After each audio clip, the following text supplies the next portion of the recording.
नमस्कार, good morning. प्रखर GS के इस वीडियो सेशन में एक बार फिर आप सभी का स्वागत है। इस वीडियो के माध्यम से हम लोग पिछले 1 जून से 7 जून तक के महत्वपूर्ण करंट अफेयर्स एमसीक्यू की चर्चा करेंगे।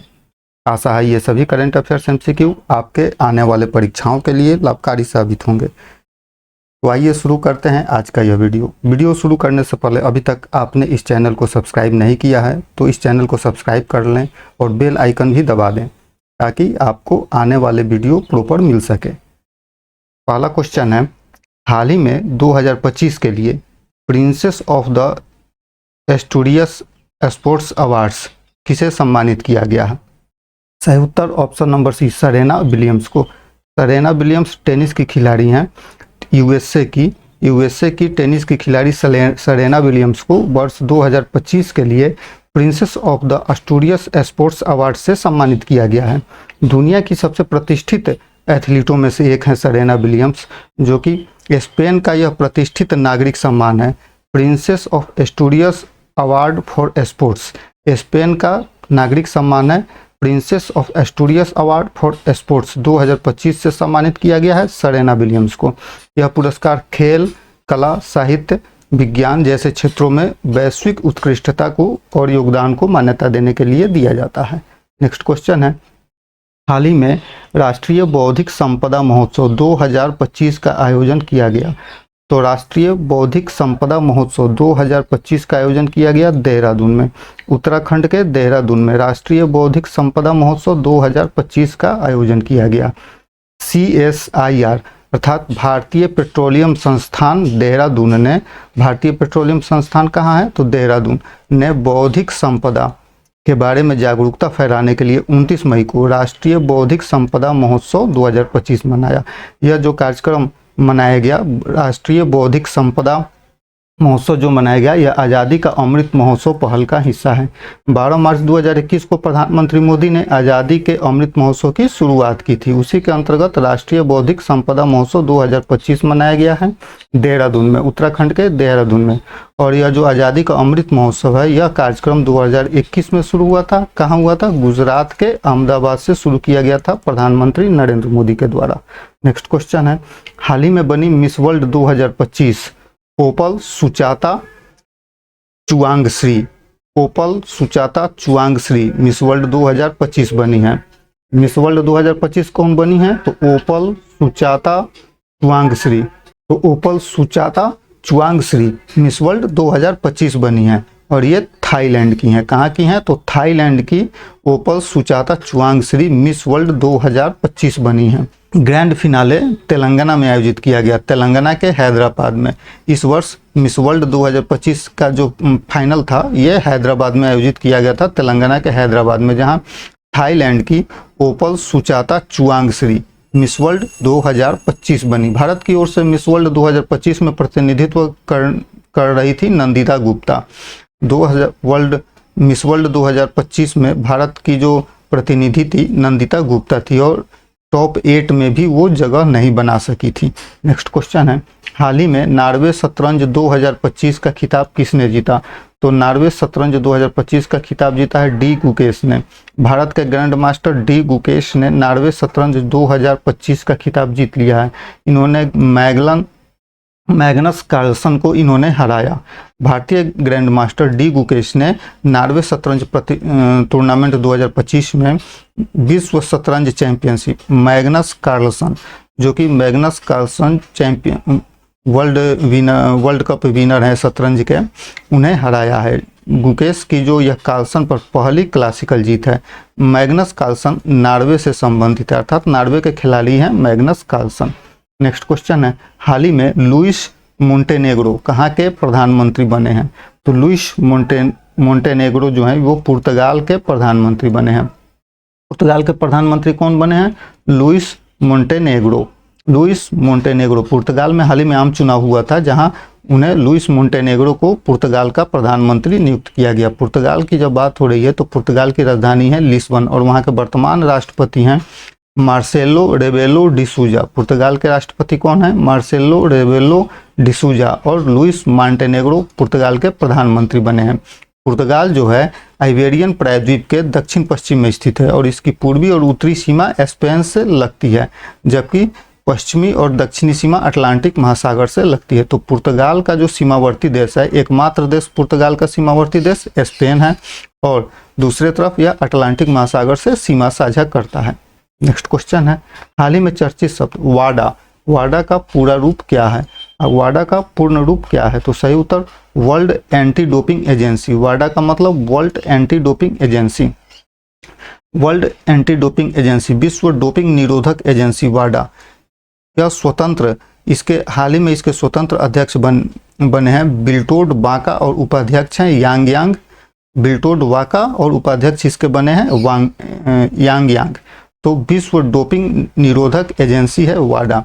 यह खेलों में प्रतिबंधित दवाइयों के सेवन के लिए खिलाड़ियों की जांच करती है कि वो खिलाड़ी प्रतिबंधित दवाई का सेवन किए हैं या नहीं किए हैं। तो ये वाडा जो है यह विश्व डोपिंग निरोधी एजेंसी है। नेक्स्ट क्वेश्चन है, हाल ही में चीन द्वारा लॉन्च किया गया अंतर्ग्रहीय मिशन तियानवेन-2। तो तियानवेन-2 किसने लॉन्च किया? चीन ने लॉन्च किया। यह किससे संबंधित है? क्षुद्र ग्रह के नमूने इकट्ठा करने से संबंधित है। तियानवेन-2 क्षुद्र ग्रह के नमूने इकट्ठा करने के लिए चीन के द्वारा लॉन्च किया गया था। चीन ने पृथ्वी के निकट क्षुद्र ग्रह जो है 2016 HO3 के नमूने एकत्र करने के बाद में और उसके मुख्य बेल्ट जो कि क्षुद्र ग्रहों का मुख्य बेल्ट है धूमकेतु का पता लगाने के लिए तियानवेन-2 अंतर्ग्रहीय मिशन लॉन्च किया है। चीन की जो अंतरिक्ष एजेंसी है China national space administration CNSA, China national space administration, इसने तियानवेन-2 लॉन्च किया है। नेक्स्ट क्वेश्चन है, हाल ही में हेनरिक क्लासेन और ग्लेन मैक्सवेल क्रिकेट से संन्यास की घोषणा कर दी है। ये दोनों खिलाड़ी किस देश से संबंधित हैं? तो हेनरिक क्लासेन जो हैं यह दक्षिण अफ्रीका से संबंधित है, जबकि ग्लेन मैक्सवेल ऑस्ट्रेलिया से संबंधित है। हेनरिक क्लासेन दक्षिण अफ्रीका से और ग्लेन मैक्सवेल ऑस्ट्रेलिया से संबंधित है। ग्लेन मैक्सवेल ने वनडे क्रिकेट से संन्यास की घोषणा की है, जबकि हेनरिक क्लासेन ने अंतर्राष्ट्रीय क्रिकेट के सभी प्रारूपों से संन्यास की हाल ही में इन्होंने घोषणा कर दी है। नेक्स्ट क्वेश्चन है, हाल ही में संयुक्त राष्ट्र महासभा के 80वें सत्र की अध्यक्ष किसे चुना गया है? तो संयुक्त राष्ट्र महासभा का 80वां सत्र का अध्यक्ष 80वां सत्र हाल ही में आयोजित किया गया और इसका अध्यक्ष चुना गया है एनालेना बैरबाख को। एनालेना बैरबाख जो कि संयुक्त राष्ट्र महासभा के 80वें सत्र के अध्यक्ष इन्हें चुना गया है। जो एनालेना बैरबाख हैं ये जर्मनी की पूर्व विदेश मंत्री हैं। जर्मनी की पूर्व विदेश मंत्री एनालेना बैरबाख को संयुक्त राष्ट्र महासभा के 80वें सत्र का अध्यक्ष इन्हें चुना गया। संयुक्त राष्ट्र महासभा संयुक्त राष्ट्र संघ का जो 6 अंग है उसमें से एक प्रमुख अंग है संयुक्त राष्ट्र महासभा, जिसमें संयुक्त राष्ट्र के सभी सदस्य राष्ट्रों का समान प्रतिनिधित्व होता है। नेक्स्ट क्वेश्चन है, हाल ही में टाइगर कॉरिडोर को बढ़ावा देने के लिए कुमराम भीम संरक्षण रिजर्व को अधिसूचित किया गया है। हाल ही में किस राज्य में टाइगर कॉरिडोर को बढ़ावा देने के लिए कुमराम भीम संरक्षण रिजर्व को अधिसूचित किया गया है? तो सही उत्तर ऑप्शन नंबर सी तेलंगाना में। हाल ही में तेलंगाना में टाइगर कॉरिडोर को बढ़ावा देने के लिए कुमराम भीम संरक्षण रिजर्व को अधिसूचित किया गया है। तेलंगाना सरकार ने वन्यजीव संरक्षण अधिनियम 1972 के तहत, तो वन्यजीव संरक्षण अधिनियम कब आया था? 1972 में आया था। वन्यजीव संरक्षण अधिनियम 1972 के अंतर्गत तेलंगाना ने एक आदेश जारी किया जिसमें कवाल टाइगर रिजर्व जो कि तेलंगाना में स्थित है, तडोबा अंधारी टाइगर रिजर्व जो कि महाराष्ट्र में स्थित है, इन दोनों को जोड़ने वाले एक महत्वपूर्ण टाइगर गलियारा बाघ गलियारा को कुमराम भीम संरक्षण रिजर्व के रूप में नामित किया है। नेक्स्ट क्वेश्चन है, हाल ही में इंडियन प्रीमियर लीग IPL 2025 की उप विजेता टीम कौन बनी है? तो सही उत्तर option number D Punjab Kings. Indian Premier League अर्थात IPL 2025 की जो उप विजेता है पंजाब किंग्स बनी है और यह जो सीरीज है यह सीरीज जीता था रॉयल चैलेंजर्स बेंगलुरु ने। रॉयल चैलेंजर्स बेंगलुरु ने IPL 2025 का खिताब जीता था और उप विजेता पंजाब किंग्स बनी है। अब आजकल परीक्षाओं में पूछ लिया जाता है डायरेक्ट जीतने वाले विजेता का नाम न पूछकर उप विजेता का नाम पूछ लिया जाता है। तो पंजाब किंग्स IPL 2025 की उप विजेता है, जबकि विजेता है रॉयल चैलेंजर्स बेंगलुरु। अब आईपीएल 2025 की विजेता रॉयल चैलेंजर्स बेंगलुरु है। तो आईपीएल में जो कुछ प्रमुख पुरस्कार घोषित किए गए, उसमें से ऑरेंज कैप दिया गया साई सुदर्शन को, पर्पल कैप दिया गया प्रसिद्ध कृष्णा को, इमर्जिंग प्लेयर फिर से साई सुदर्शन बने, और सबसे मूल्यवान खिलाड़ी आईपीएल 2025 के सबसे मूल्यवान खिलाड़ी बने सूर्य कुमार यादव। जबकि सुपर स्ट्राइकर वैभव सूर्यवंशी, जो कि बिहार से संबंधित हैं, वैभव सूर्यवंशी को सुपर स्ट्राइकर का पुरस्कार दिया गया। वैभव सूर्यवंशी सबसे कम उम्र में आईपीएल पदार्पण करने वाले खिलाड़ी बने थे, वैभव सूर्यवंशी, जो कि बिहार से संबंधित हैं। नेक्स्ट क्वेश्चन है, निम्न में से किस देश के सहयोग से भारत ने अपना पहला पोलर रिसर्च वेसल ध्रुवीय अनुसंधान पोत बनाने की घोषणा की है? सही उत्तर ऑप्शन नंबर बी, नॉर्वे के द्वारा। भारत ने नॉर्वे के सहयोग से अपना पहला पोलर रिसर्च वेसल अर्थात ध्रुवीय अनुसंधान पोत बनाने की घोषणा की है। इस सहयोग के परिणाम स्वरूप भारत का पहला ध्रुवीय अनुसंधान पोत बनाया जाएगा। यह राष्ट्रीय ध्रुवीय और महासागर अनुसंधान केंद्र के मार्गदर्शन में ध्रुवीय और महासागर अनुसंधान का समर्थन करेगा। नेक्स्ट क्वेश्चन है, हाल ही में ली जे म्यूंग कहाँ के राष्ट्रपति निर्वाचित हुए हैं? ली जे म्यूंग, तो ली जे म्यूंग दक्षिण कोरिया के राष्ट्रपति निर्वाचित हुए हैं हाल ही में। दक्षिण कोरिया के राष्ट्रपति कौन बने हैं? ली जे म्यूंग। दक्षिण कोरिया की डेमोक्रेटिक पार्टी के नेता हैं ली जे म्यूंग, जो हाल ही में दक्षिण कोरिया का नया राष्ट्रपति इन्हें चुना गया है। दक्षिण कोरिया में मार्शल लॉ लागू हुआ था, और मार्शल लॉ लागू होने के क्रम में ही वहाँ पे यू सुक योन का निष्कासन हुआ। रूढ़िवादी नेता थे वहाँ के दक्षिण कोरिया के यू सुक योन, उनका निष्कासन हुआ। उसके बाद से वहाँ पे चुनाव हुआ, और चुनाव में ली जे म्यूंग की जीत हुई, तो दक्षिण कोरिया के राष्ट्रपति बने ली जे म्यूंग। दक्षिण कोरिया जो है यह प्रशांत महासागर में स्थित एक देश है। दक्षिण कोरिया प्रशांत महासागर में स्थित देश है। उत्तर कोरिया और दक्षिण कोरिया के बीच की सीमा को 38वीं अक्षांश रेखा कहा जाता है। 38वीं समानांतर रेखा कहा जाता है। नेक्स्ट क्वेश्चन है, हाल ही में जारी जलवायु परिवर्तन प्रदर्शन सूचकांक 2025 में भारत की रैंकिंग क्या है? तो हाल ही में जलवायु परिवर्तन प्रदर्शन सूचकांक 2025 जारी किया गया, और इस रैंकिंग में भारत का स्थान जो है 10वां है। जलवायु परिवर्तन प्रदर्शन सूचकांक 2025 में भारत को 10वां स्थान प्राप्त हुआ है। यह 2024 की रैंकिंग से 2 स्थान नीचे है, अर्थात 2024 में भारत का जो रैंक था 8वां रैंक था, और 2025 में 10वां रैंक हो गया है। यह जो जारी करता है जलवायु परिवर्तन प्रदर्शन सूचकांक जर्मन वाच, CAN इंटरनेशनल और न्यू क्लाइमेट इंस्टीट्यूट, ये तीनों संस्था मिलकर जलवायु परिवर्तन प्रदर्शन सूचकांक जारी करती है। और वर्ष 2025 के जलवायु परिवर्तन प्रदर्शन सूचकांक में भारत का स्थान 10वां है। यह जो जलवायु परिवर्तन प्रदर्शन सूचकांक जारी होती है, इसमें से पहले 3 स्थान को खाली रखा जाता है।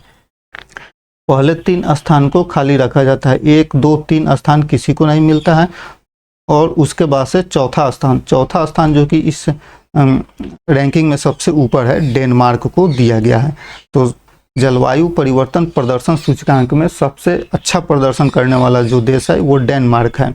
भारत 10वें स्थान पर है, चौथे स्थान पर डेनमार्क है, 5वें स्थान पर नीदरलैंड है, और 6ठे स्थान पर यूनाइटेड किंगडम है। जबकि ईरान सबसे निचले स्थान पर है, 67वां देश। अर्थात जलवायु परिवर्तन प्रदर्शन सूचकांक में 67 देशों की रैंकिंग जारी की गई वर्ष 2025 में।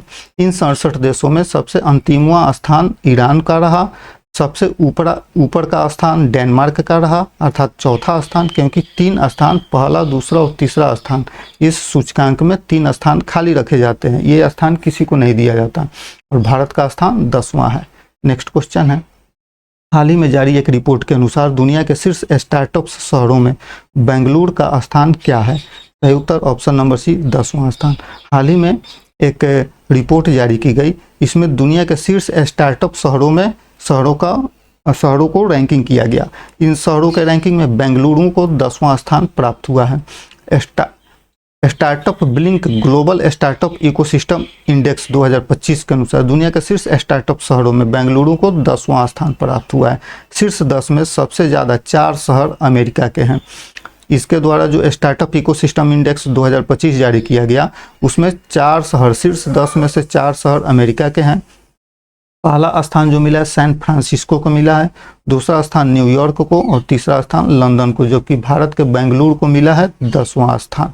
नेक्स्ट क्वेश्चन है, हाल ही में करोल नौरोकी कहाँ के राष्ट्रपति चुने गए हैं?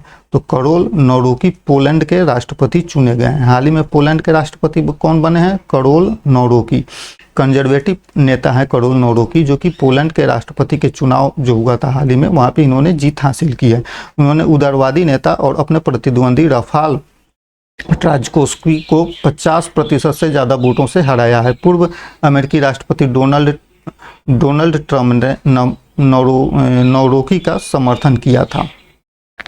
पोलैंड की सीमा जो है, अमेरिकी राष्ट्रपति डोनाल्ड ट्रंप ने नौरोकी का समर्थन किया था। पोलैंड की सीमा जो है जर्मनी, चेक गणराज्य, स्लोवाकिया, यूक्रेन, बेलारूस, लिथुआनिया, रूस से लगती है और इसकी उत्तरी सीमा बाल्टिक सागर से साझा होती है। नेक्स्ट क्वेश्चन है, विश्व पर्यावरण दिवस कब मनाया जाता है? सही उत्तर ऑप्शन नंबर है 5 जून को।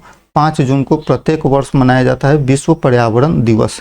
विश्व पर्यावरण दिवस पहली बार मनाया गया था 1973 में और इस बार मनाया गया 5 जून को, क्योंकि प्रत्येक वर्ष विश्व पर्यावरण दिवस मनाया जाता है 5 जून को। इस बार वर्ष 2025 में इस विश्व पर्यावरण दिवस का जो मेजबान देश था यह कोरिया गणराज्य था, जबकि इस बार का विषय विश्व पर्यावरण दिवस वर्ष 2025 का जो विषय है प्लास्टिक प्रदूषण को हराना।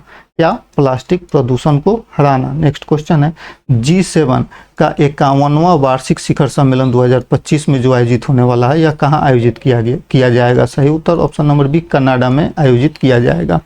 51वां वार्षिक शिखर सम्मेलन G7 का 15 से 17 जून को कनाडा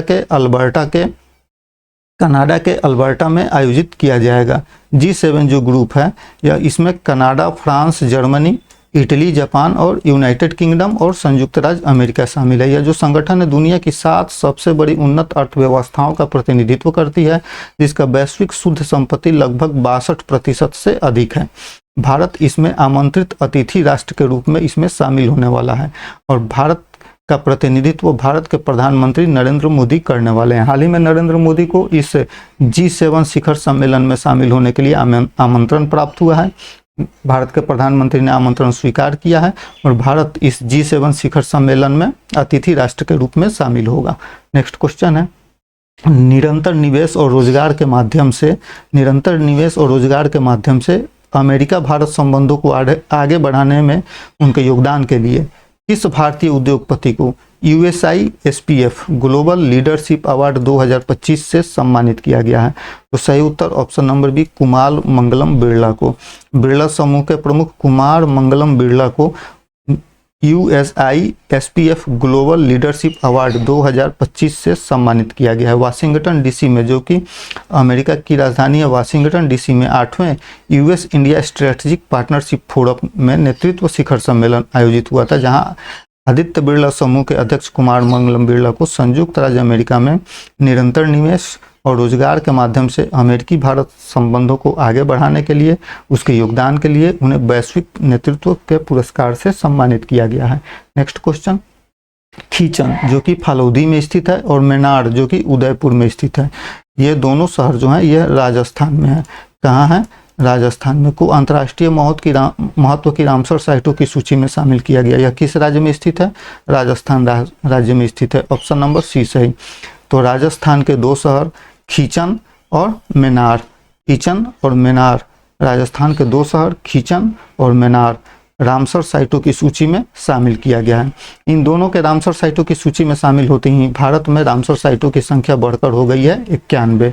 भारत में रामसर साइटों की संख्या अब बढ़कर हो गई है 91। रामसर साइट ऐसी आर्द्र भूमि है जिसे अंतर्राष्ट्रीय महत्व का मान्यता मिलता है। यह जो रामसर साइट का दर्जा जो दिया जाता है 1971 में ईरान के रामसर शहर में हस्ताक्षरित रामसर सम्मेलन के तहत ये दर्जा दिया जाता है। बिहार में 3 रामसर साइट हैं। कांवर झील जो कि बेगूसराय में स्थित है, यह बिहार का पहला रामसर साइट का दर्जा कांवर झील को मिला हुआ था। उसके बाद से नागी और नकटी पक्षी अभ्यारण्य जो कि जमुई में स्थित है। तो बिहार में 3 रामसर साइट स्थित हैं, कांवर झील, नागी पक्षी अभ्यारण्य और नकटी पक्षी अभ्यारण्य। नेक्स्ट क्वेश्चन है, भारत सरकार ने जनगणना 2027 की घोषणा की है। इसके अंतर्गत लद्दाख, जम्मू कश्मीर, हिमाचल प्रदेश तथा उत्तराखंड के हिमच्छादित क्षेत्रों में जनगणना कब शुरू की जाएगी? सही उत्तर ऑप्शन नंबर ए अक्टूबर 2026 में। भारत ने जनगणना 2027 की घोषणा की है और अधिकतर राज्यों में 1 मार्च 2027 से जनगणना शुरू की जाएगी, किंतु कुछ स्थान जैसे जम्मू कश्मीर, लद्दाख, हिमाचल प्रदेश और उत्तराखंड जैसे पहाड़ी राज्यों में हिमच्छादित क्षेत्रों में जनगणना की शुरुआत 1 अक्टूबर 2026 से की जाएगी। लद्दाख और जम्मू कश्मीर, हिमाचल प्रदेश तथा उत्तराखंड के हिमच्छादित क्षेत्रों के लिए तिथि 1 अक्टूबर 2026 निर्धारित की गई है, जबकि अधिकतर क्षेत्र की जो जनगणना होगी 1 मार्च 2027 की मध्य रात्रि से प्रारंभ हो जाएगी। पिछली जनगणना जो हुई थी 2011 में हुई थी। 2021 में जनगणना होने वाला था अपने नियमित रूप में, किंतु 2021 में कोविड-19 के कारण इस जनगणना को स्थगित किया गया और वही जनगणना अब 2027 में आयोजित किया जाएगा। जब जनगणना की बात हो रही है तो भारत के महापंजीयन एवं जनगणना आयुक्त वर्तमान में है मृत्युंजय कुमार नारायण। भारत के वर्तमान में जनगणना आयुक्त कौन है? मृत्युंजय कुमार नारायण। नेक्स्ट क्वेश्चन है, हाल ही में निम्न में से किस ई कॉमर्स कंपनी को भारत में NBFC non banking financial corporation NBFC के रूप में कार्य करने की अनुमति मिल गई है? तो यह मिला है फ्लिपकार्ट को। फ्लिपकार्ट जो कि ई कॉमर्स कंपनी है, यह भारत में पहली ई कॉमर्स कंपनी बनी है फ्लिपकार्ट, जिसे एनबीएफसी के रूप में कार्य करने की मान्यता मिली है। एनबीएफसी के रूप में कार्य करने की मान्यता जो होता है भारत में आरबीआई देता है, भारतीय रिजर्व बैंक देता है। गैर बैंकिंग वित्तीय कंपनी अर्थात एनबीएफसी के रूप में कार्य करने की अनुमति आरबीआई के द्वारा फ्लिपकार्ट को दिया गया है। एनबीएफसी अर्थात गैर बैंकिंग वित्तीय कंपनी जो ऋण व क्रेडिट सेवाएं देती हैं। यह बैंकों की तरह जमा स्वीकार नहीं कर सकती, किंतु ऋण व क्रेडिट सेवाएं देती है। एनबीएफसी का जो नियमन है यह आरबीआई अधिनियम 1934 के तहत किया जाता है। नेक्स्ट क्वेश्चन है, हाल ही में विश्व के सबसे ऊंचे रेलवे आर्च पुल चिनाव रेल पुल का उद्घाटन किसने किया? तो सही उत्तर ऑप्शन नंबर डी भारत के प्रधानमंत्री नरेंद्र मोदी ने। भारत के प्रधानमंत्री नरेंद्र मोदी ने चिनाव नदी जो कि जम्मू कश्मीर में स्थित है, चिनाव नदी पर विश्व के सबसे ऊंचे रेलवे आर्च पुल का उद्घाटन किया है। इसकी जो ऊंचाई है 359 मीटर है, अर्थात एफिल टावर से भी ऊंचा है। एफिल टावर से भी ऊंचा है, 359 मीटर है और इसकी लंबाई है 1315 मीटर। नेक्स्ट क्वेश्चन है, किस मंत्रालय ने भारत का सबसे बड़ा ग्रामीण स्वच्छता सर्वेक्षण ग्रामीण 2025 शुरू की है? तो सही उत्तर ऑप्शन नंबर डी जल शक्ति मंत्रालय के द्वारा। जल शक्ति मंत्रालय के द्वारा ग्रामीण स्वच्छता सर्वेक्षण ग्रामीण 2025 शुरू किया गया है।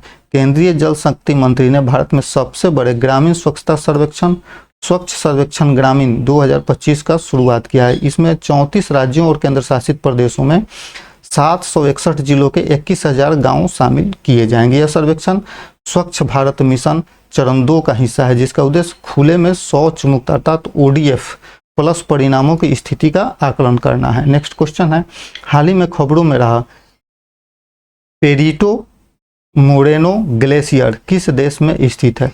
पेरिटो मोरेनो ग्लेशियर हाल ही में जो खबर में रहा था यह किस देश में स्थित है? तो सही उत्तर अर्जेंटीना में स्थित है। अर्जेंटीना जो कि दक्षिणी अमेरिकी देश है अर्जेंटीना, और दक्षिणी अमेरिका में पेरिटो मोरेनो ग्लेशियर हाल ही में चर्चा में आया था, जिसे व्हाइट ज्वाइंट भी कहा जाता है।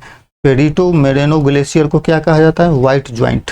अर्जेंटीना के सांता क्रूज में एल कैलाफेट के पास यह स्थित है। यह दक्षिण अमेरिका के इंडीज पर्वत श्रेणी में स्थित है और लॉस ग्लेशियर्स नेशनल पार्क का हिस्सा है, जो कि संयुक्त राष्ट्र शैक्षणिक, वैज्ञानिक और सांस्कृतिक संगठन अर्थात यूनेस्को द्वारा इसे विश्व धरोहर स्थल भी घोषित किया जा चुका है।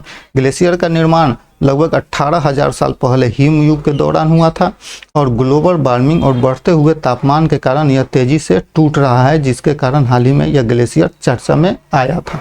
नेक्स्ट क्वेश्चन है, भारत में कृषि परिवर्तन में तेजी लाकर किसानों को सशक्त बनाने के लिए शुरू किए गए अभियान का नाम क्या है? सही उत्तर ऑप्शन नंबर ए विकसित कृषि संकल्प अभियान। भारत में कृषि परिवर्तनों में तेजी लाकर किसानों को सशक्त बनाने के लिए शुरू किए गए अभियान का क्या नाम है? विकसित कृषि संकल्प अभियान।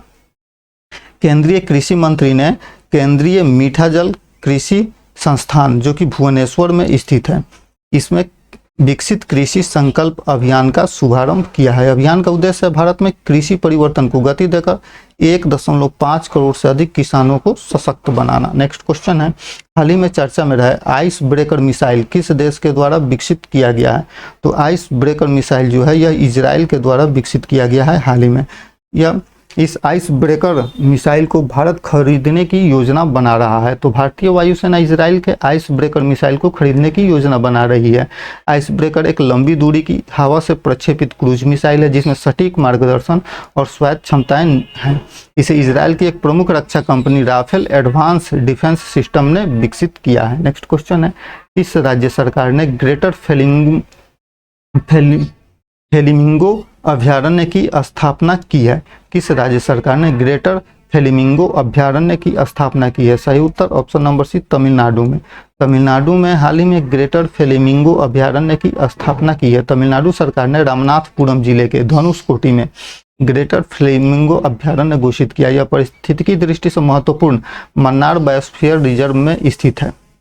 ग्रेटर फ्लेमिंगो एक गुलाबी बड़ा पक्षी होता है जो कि अफ्रीका, पश्चिमी एशिया और दक्षिणी यूरोप में पाया जाता है, जो कि मन्नार बायोस्फीयर रिजर्व जो है खाड़ी में, इस खाड़ी में यह प्रवासी पक्षी के रूप में आता है। तो तमिलनाडु सरकार ने रामनाथपुरम जिले के धनुषकोटी में ग्रेटर फ्लेमिंगो अभयारण्य घोषित किया है। नेक्स्ट क्वेश्चन है, एडीबी एशियन डेवलपमेंट बैंक, तो हाल ही में एडीबी ने भारत में शहरी ढांचे के विकास के लिए कितने वर्षों की योजना बनाई है? तो सही उत्तर ऑप्शन नंबर बी, 5 वर्षों की। हाल ही में एशियाई विकास बैंक के अध्यक्ष ने भारत में शहरी बुनियादी ढांचे के कायाकल्प के लिए 5 वर्षों की एक योजना की घोषणा की है जिसमें लगभग 10 अरब डॉलर का निवेश प्रस्तावित है।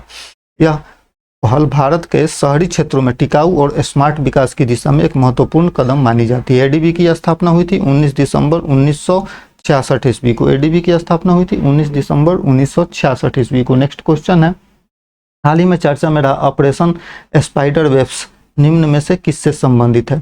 ऑपरेशन स्पाइडर वेब्स यह रूस यूक्रेन युद्ध से संबंधित है। हाल ही में चर्चा में आया ऑपरेशन स्पाइडर वेब्स रूस यूक्रेन युद्ध से संबंधित है।